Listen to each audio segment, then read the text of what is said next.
Hello আমার দুষ্ট প্রিয় মিষ্টি বন্ধুরা, তোমরা সকলে কেমন আছো? আশা করি তোমরা সকলে অনেক ভালো আছো। বন্ধু, আজ তোমাদের মাঝে নিয়ে আসলাম নতুন একটি লাগালাগির গল্প। বন্ধুরা, গল্পটি শুনলে তোমাদের দাঁড়িয়ে যাবে, তোমরা হাতের কাজ করতে বাধ্য হবে। তাই ভিডিওটি না টেনে শেষ পর্যন্ত গল্পটি দেখুন। চলুন বন্ধুরা, আর কথা না বাড়িয়ে গল্পটি শুরু করি। প্রিয়তা হাতে থাকা কাগজ টেবিলের উপর রেখে এশার দিকে ফিরে বলল, আমার জানামতে আপনিও আমার মতোই এই অফিসের স্টাফ।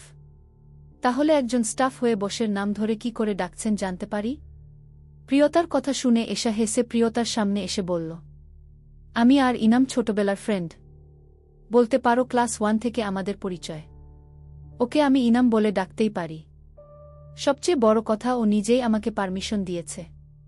আশা করি তোমার মনে থাকা কনফিউশন ক্লিয়ার করতে পেরেছি আমি। কথাটা শুনে প্রিয়তার মুখ কালো হয়ে গেল। কই, উনি তো বলেননি যে উনার মেয়ে বন্ধু ছিল? এই মেয়েটার জন্যই বুঝি তাকে ইগনোর করছে ইনাম, এছাড়া আর কি কারণ হবে? প্রিয়তার মুখে আধার নামতে এসে এশা হেসে বলল, আমার মনে হয় আসলেই ইনাম তোমাকে দয়া করে আমার রান্না করা খাবার দিয়েছে। ও আবার আমার হাতের রান্না অনেক পছন্দ করে। কয়েক মিনিটেই 2 প্লেট খেয়ে ফেলে। আমি ওকে শুধুই সন্দেহ করছিলাম। বাই দ্য ওয়ে, টিফিন বক্সটা ফেরত দিও। দেখুন, আমি আপনার দেওয়া খাবার তো আর ফেরত দিতে পারব না, কারণ এটা আমি খেয়ে ফেলেছি। এতক্ষণে আমার পেটে হজম হয়ে গেছে, তাই আমি খাবারের বিল পরিশোধ করতে চাইছি। এশা অবাক হয়ে বলল, মানে আমি যেহেতু আপনার খাবার খেয়েছি সেটার বিল পরিশোধ করতে চাইছি। কত টাকা দিলে বিল পরিশোধ হবে? এশা রেগে বলল, তুমি কিন্তু আমাকে অপমান করছো। আমার টাকার এত প্রয়োজন পড়েনি যে তোমার কাছ থেকে টাকা নিতে হবে। প্রিয়তা হেসে বলল, তাই নাকি? আপনি যেভাবে বারবার আমার কাছে এসে খাবারের কথা বলছেন, মনে হলো আপনার খাবার আমি খাইনি, কোনো গুরুত্বপূর্ণ সম্পদ খেয়ে ফেলেছি। সেই খাবার ছাড়া আপনি অচল। ওই খাবারটাই মনে হয় আপনার বাঁচার শেষ সম্পদ ছিল।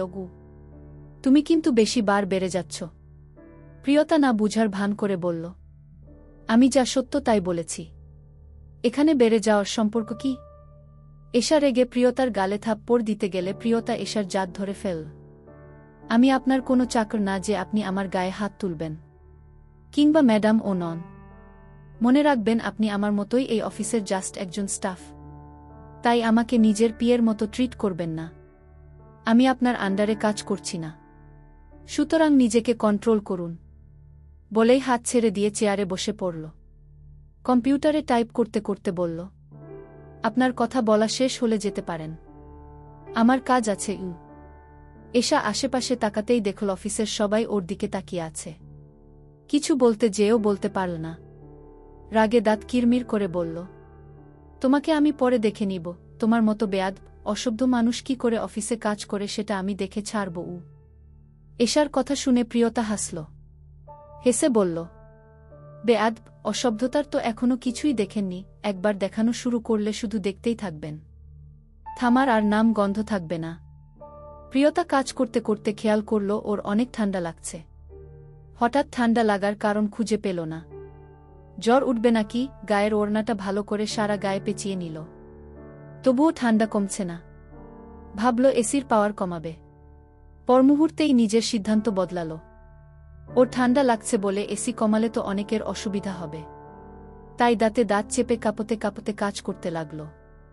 ইনাম ফাইল দেখতে দেখতে হঠাৎ নজর গেল সামনে থাকা কাচের দিকে। ওর একদম সোজা বরাবর প্রিয়তার সিট, যার ফলে কাচের দিকে তাকালেই প্রিয়তাকে স্পষ্ট দেখতে পাওয়া যায়। ইনাম তাকাতেই দেখল প্রিয়তা কাঁপতে কাঁপতে গায়ে ওড়না পেঁচাচ্ছে। শীত লাগছে নাকি ওর? আজব, এই গরমে কার শীত লাগে, তাও এই ভরা দুপুরবেলা? ইনাম বসা থেকে উঠে দাঁড়াল। ভাবল কাউকে বলবে এসি কমাতে। পরক্ষণেই ভাবল না থাক, পরে আবার কি না কি মনে করে।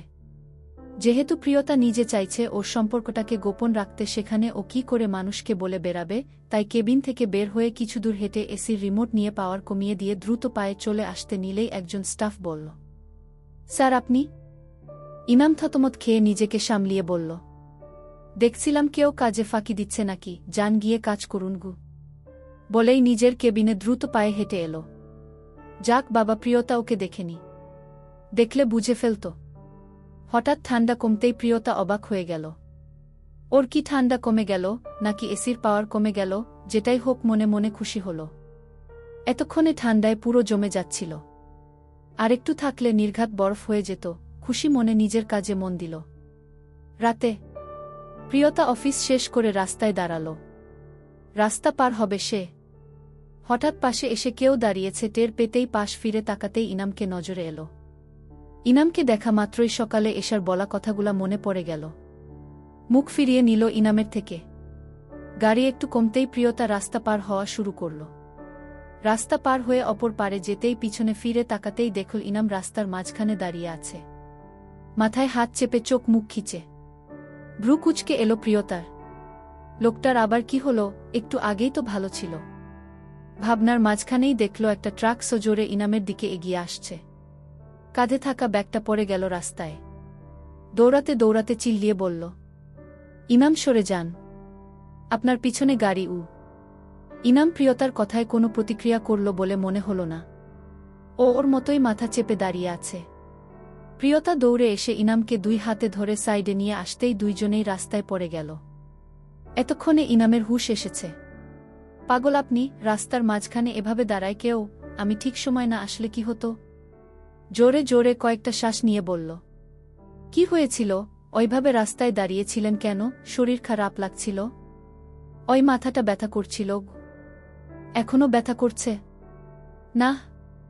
প্রিয়তা বসা থেকে উঠে দাঁড়িয়ে ডান হাত বাড়িয়ে বলল, উঠুন। ইনাম প্রিয়তার হাত না ধরেই উঠে দাঁড়াল। প্রিয়তার মুখ কালো হয়ে গেল। লোকটা ওর হাতও ধরতে চায় না। ওর হাতে কি ময়লা লেগেছিল যে ধরল না? বাসে করে কি যেতে পারবেন নাকি ট্যাক্সিতে করে যাবেন? কিছু একটা ভেবে বলল, আপনি এই শরীর নিয়ে তো বাসে যেতে পারবেন না। আপনি দাঁড়ান, আমি ট্যাক্সির ব্যবস্থা করছি। ট্যাক্সি ডেকে এনে ইনামকে ধরে বসাতে যাওয়ার জন্য হাত বাড়াতেই ইনাম বাধা দিয়ে বলল, আমি পারব। বলেই গাড়ির দরজা খুলে সিটে বসল। প্রিয়তা কিছুক্ষণ দাঁড়িয়ে থেকে নিজেও সিটে বসল। আপনার মাথা ব্যথা কি আজকে বাসে চড়ার কারণে হয়েছে? না, মাঝে মাঝে কাজের চাপে মাথা হয়। এটা তেমন ব্যাপার না। এর আগেও হয়েছে? তাহলে তো আপনাকে গাড়ি নিয়ে বের হতে দেওয়াটা ঠিক হবে না। যদি ড্রাইভ করার সময় আপনার এভাবে মাথা ব্যথা হয় তাহলে অ্যাক্সিডেন্ট করে বসবেন। আপনি ড্রাইভার রাখার ব্যবস্থা করুন। ভালো ড্রাইভার পাওয়া কি এতই সহজ? তাও ঠিক, কিন্তু ততদিন আপনাকে একাও ছাড়া যায় না।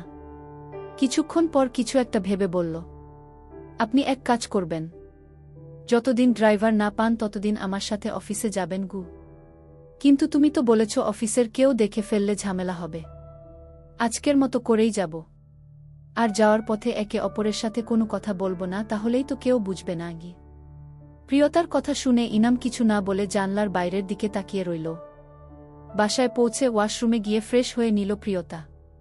তোয়াল দিয়ে চুল মুছতে মুছতে বারান্দায় গিয়ে ভেজা তোয়াল মেলে দিয়ে রুম থেকে বের হতেই ইনাম ডাক দিল। প্রিয়তা পিছনে ফিরতেই